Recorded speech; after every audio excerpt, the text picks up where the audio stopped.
Friends, welcome to Biology Made Easy. In the biological classification, we'll today start the third kingdom, that is fungi. It is a very big kingdom, and the fungi kingdom was established only when Whitaker gave his 5 kingdom system classification. Because in a 2 kingdom, 3 kingdom, and 4 kingdom system, the fungi was not there. Previously, it was included under the plantae.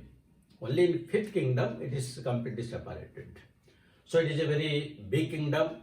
So many important things are there and also important from examination point of view. And let us start discussing. Now the study of fungi is also known as mycology. And P.A. Micheli is known as father of mycology. While H.D. Barry is known as father of modern mycology.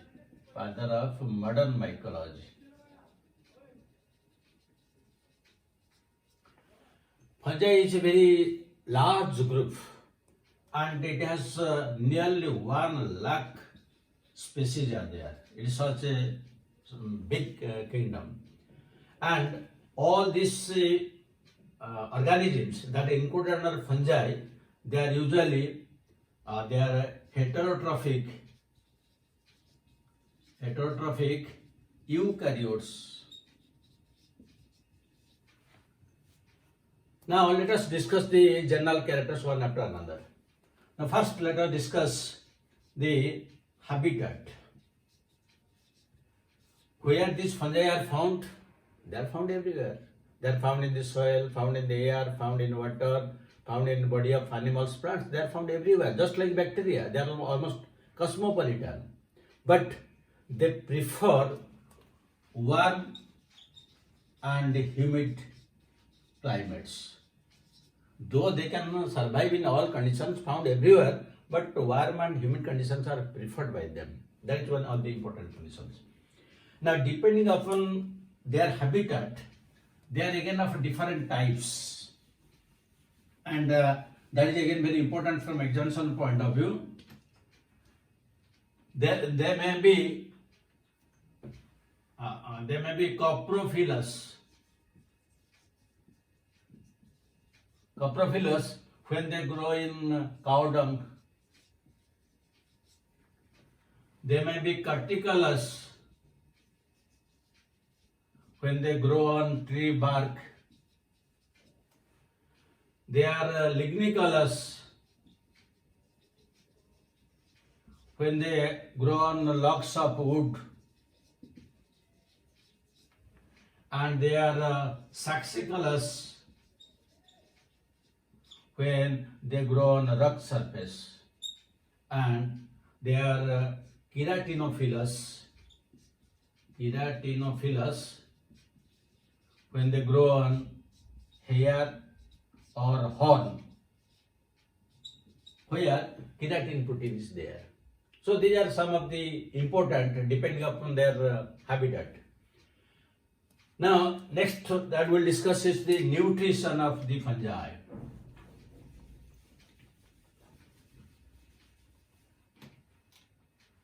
Nutrition. Some of the fungi, they completely, already have told you they are heterotrophic. But what is their mode of nutrition? There are some fungi which completely depend upon the living organisms. They are parasites. And if the living organism is not available, they will die. That means they are obligate parasites. That means without living organism, they cannot survive. They depend only on living organism. And one example is albugo. There are some organisms which survive on living organisms, but when living organisms are not available, they can survive on dead organisms or dead bodies, and they are known as facultative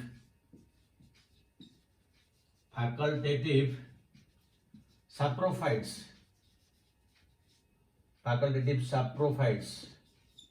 And the example is Puccinia. Sorry, not Puccinia. It is the Pesolotia. Then there are some organisms which completely depend upon dead bodies.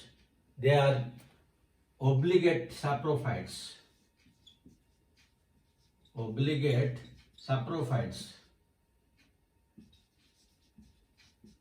Obligate saprophytes. So the obligate saprophytes, they are usually Rhizopus, Mucor. They are completely. Similarly, there are some organisms which live on dead bodies, but if they are not available, they can survive on living organisms. So they are known as facultative parasites. Facultative parasites. Facultative parasites. And these facultative parasites, these are usually, this is Pesolotia and this is Ostilago. This is Ostilago. So these are the four main types. There may be obligate parasites like albugo, facultative saprophytes like Ostilago, or obligate saprophytes, Rhizopus mucor, or there may be facultative parasites like the Pesolotia. In addition to this, there are some fungi which are completely predatory. That means they take out some small protozoans and rotifers. So they are known as predators. Predator habit. And one example is Arthrobotrys. And other is Dactylella. Then some are symbiotic, as the algae and fungi undergo symbiotic relationship and they give rise to lichen. So here it is symbiotic in nature. And another is mycorrhiza. Some fungi undergo symbiotic relationship with the roots of higher plants like that of the pinus root. And one of the glomus fungus that also undergoes mycorrhizal association. So these are the different types of nutrition. Now next let us discuss the structural aspect and the general characters again. General characters, but the structural points.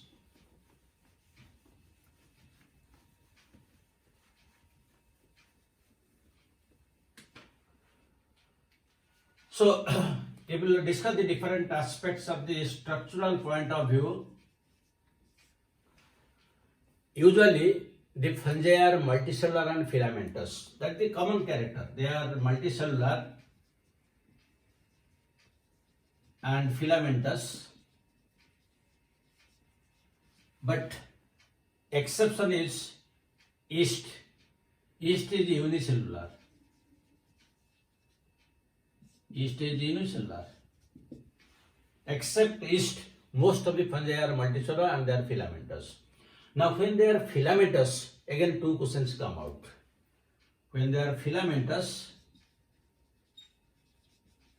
they may be aseptate or they may be septate. Usually common example of aseptate are Phycomycetes.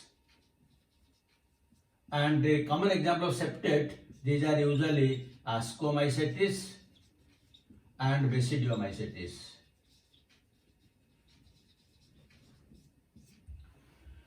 When they are septate, the septa may be again of two types. The septa, it may be simple pore, or it may be dully pore. Simple pore is found in case of Ascomycetes and dully pore is found in case of Basidiomycetes. Now what is simple? Suppose this is one filamentous structure and these are the septa. In case of simple septa, this is the structure, simple one pore is there from one to another. But in case of a dully pore, This is the septa. It is has a bulging structure like this. This is dolichopore found in basidiomycetes. This is simple pore found in case of ascomycetes. Then this is when it is septate. But when it is aseptate, what happens?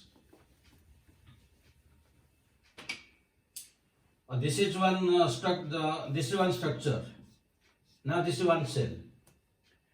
Now when it will divide, there will be no septa formation. That means suppose this will divide, the nucleus will divide into 2, there will be no septa. Then it will divide into 4. Then likewise the number will increase and there will be no formation of any septum. That means when it is accepted, then the question of the sinusotic comes. Sinusotic means it is multinucleate. And this sinusotic multinucleate condition is found in accepted form, that is phycomycetes. These are important questions. Then the next thing is, what is the cell structure or filament structure of the fungi?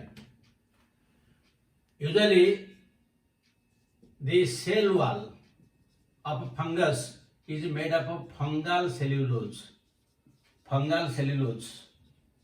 this fungal cellulose is known as chitin. It is made up of chitin. And chitin is a polymer of NAG. It's a polymer of NAG, means N-acetyl glucosamine. That means it is an amino derivative of a polysaccharide. It is an amino derivative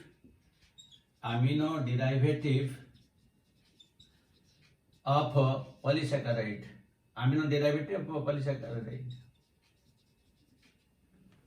So this is again very, very important question, because this NAG is also present in case of bacteria. In bacterial cell wall, this NAG, NAM, they are present alternately. And here also it is the chitin is made up of the NAG. So sometimes question is asked, what is common between the bacterial cell wall and fungal cell wall? That is very important. So this is the common one. But in some lower fungi, like the lower phycomycetes, like the genus Pythium, it is completely made up of cellulose, which is just like that of the plant cells. Otherwise, most of the fungi, it is made up of chitin. Then, the next thing is, what is the structure? The individual structure of fungi is known as hypha. This is known as hypha. Singular hypha, in plural it will be hyphae. When several hyphae are present together and they are present just like a thread-like structure, it is known as mycelium. That means so many are present like thread-like structure, so many filaments present. This is known as mycelium. That means we can tell that fungal structure is made of a mycelium, and each part of the mycelium is known as hypha. Or we can tell in the reverse manner, several hyphae combined together to give rise to mycelium. Now if we discuss about each cell, which is the cell wall is made up of chitin, and since these are heterotrophic,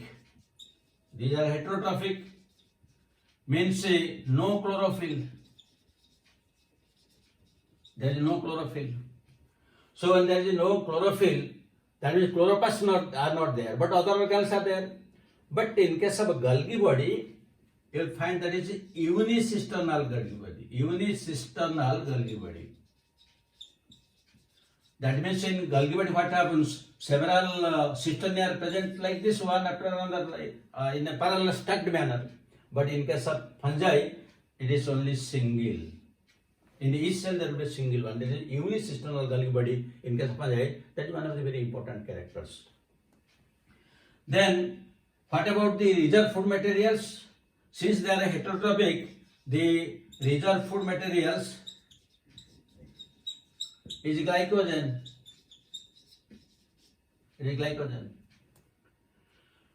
Another very important characters of the fungi is the hyphae or the mycelium. It may be monokaryotic or dikaryotic. What is the meaning? Suppose this is one filament and in one cell there is one single nucleus there. So this is known as monokaryotic thalli, or you can tell monokaryotic mycelium. Mono means one, karyon means nucleus, that means there is a single nucleus. But sometimes what happens,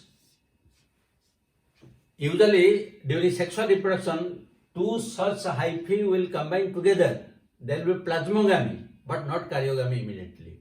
So in that case, two nuclei will be present in the same cell. Two nuclei will be present in the same cell, but they will not fuse immediately. It will take some time for fusion. So here two nuclei are present, so this is known as a dikaryotic thallus. Dikaryotic thallus. So this monokaryotic mycelium or thalli, this is common in case of phycomycetes.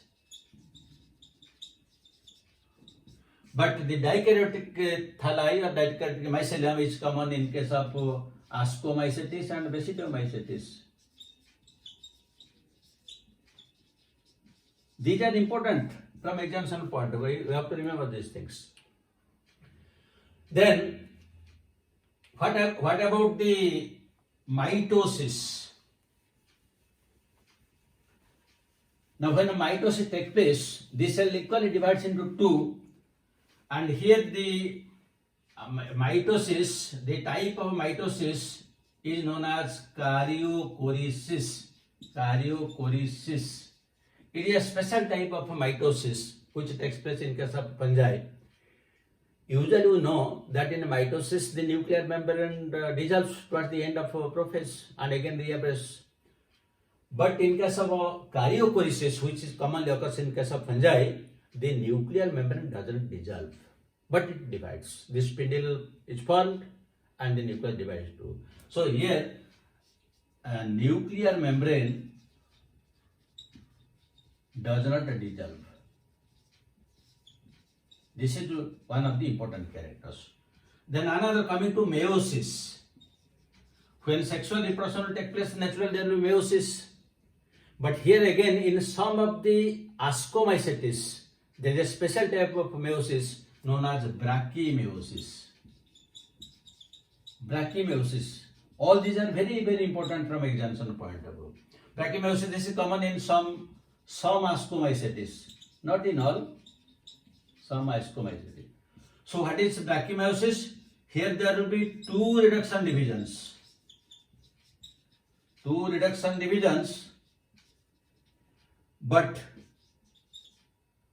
one you can take a mitotic division. That means each meiotic division is for, how it takes place? Division 1, division 2. So 4 cells are formed. But here two reduction divisions. So in first division there will be 2 cells. Then the second division is mitotic and 4 cells are formed. Again these 4 cells will again undergo reduction division. 8 cells will be produced. But after that there will be again another mitotic division to produce 16 one. But that division will not take place. That is, the chromosome will be reduced to twice. But the somatic division, the mitotic division will take place only in the first meiotic division, not in the second meiotic. As a result, instead of 16 cells, we will get 8 cells. This takes place in some of the ascomycetes, even it takes place in case of yeast. So this karyochoresis and this brachymeiosis, these are very common characters of the fungi. Then another important character, with the advancement of thallus structure, there is gradually degeneration of sex. Degeneration of sex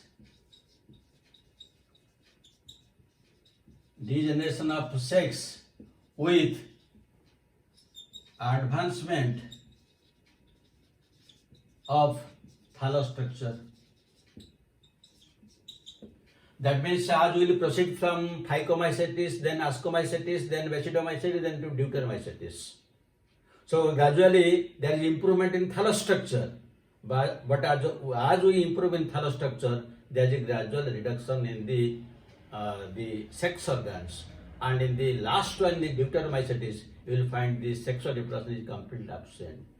That means with the advancement of thallus structure, gradually the sex organs are diminished and finally it is absent. That is a very, very important character of fungus. Then the next point.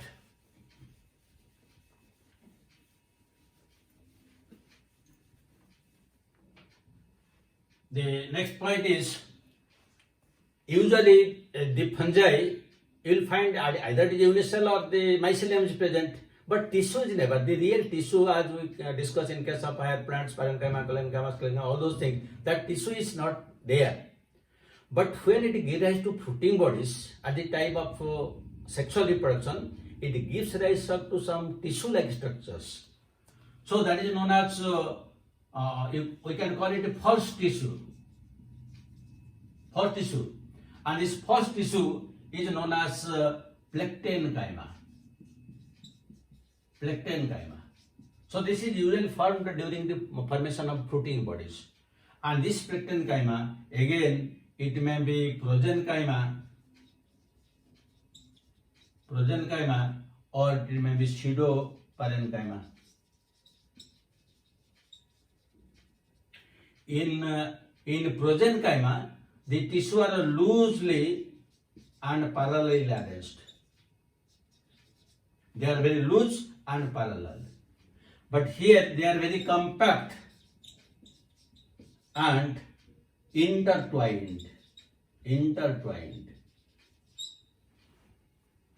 So these type of structures are present. Then another structure is, sometimes we will get sclerosia. Sclerosia is plural, in singular it will be sclerosium. Usually, when the conditions become unfavorable, the mycelium of fungi, it gives rise to a dormant resting body. Dormant resting body under unfavorable conditions.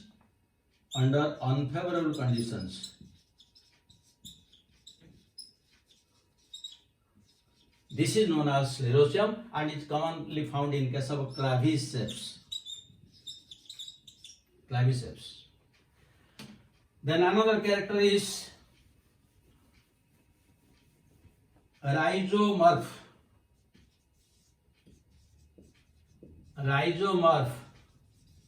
This is found in case of agaricus, that is mushroom. So what happens?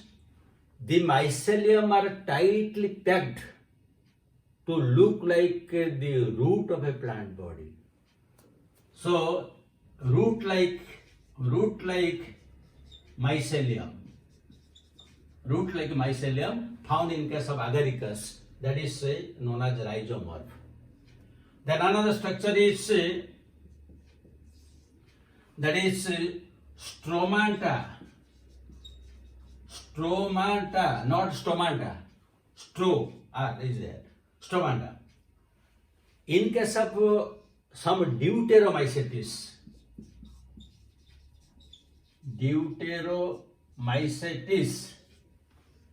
will find the thalli are arranged one by another to look like matrices.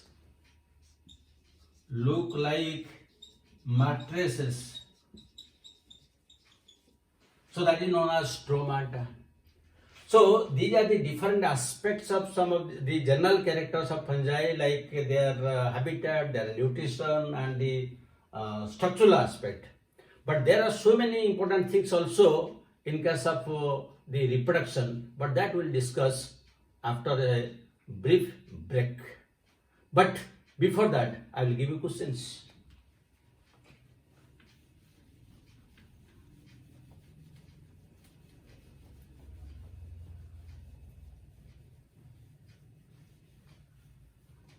So one question you can take.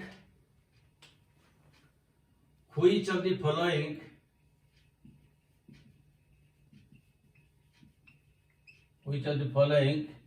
is an obligate parasite? A choice Rhizopus, B choice Saprolegnia, D choice Albugo, C choice Albugo, D choice you can write Penicillium. This is one question. Second question you can write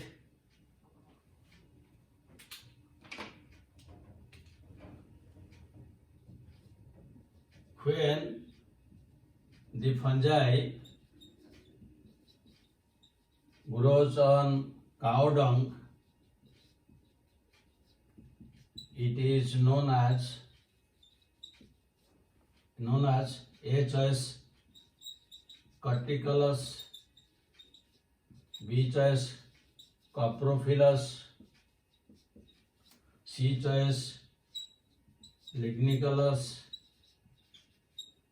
D choice Saxicolus. These are the type of questions which usually come from this part that we discuss now. Then again, the different general characteristics of the vegetative, asexual and sexual reproduction that we'll discuss in the next part. But just let us take a coffee break. Thank you very much.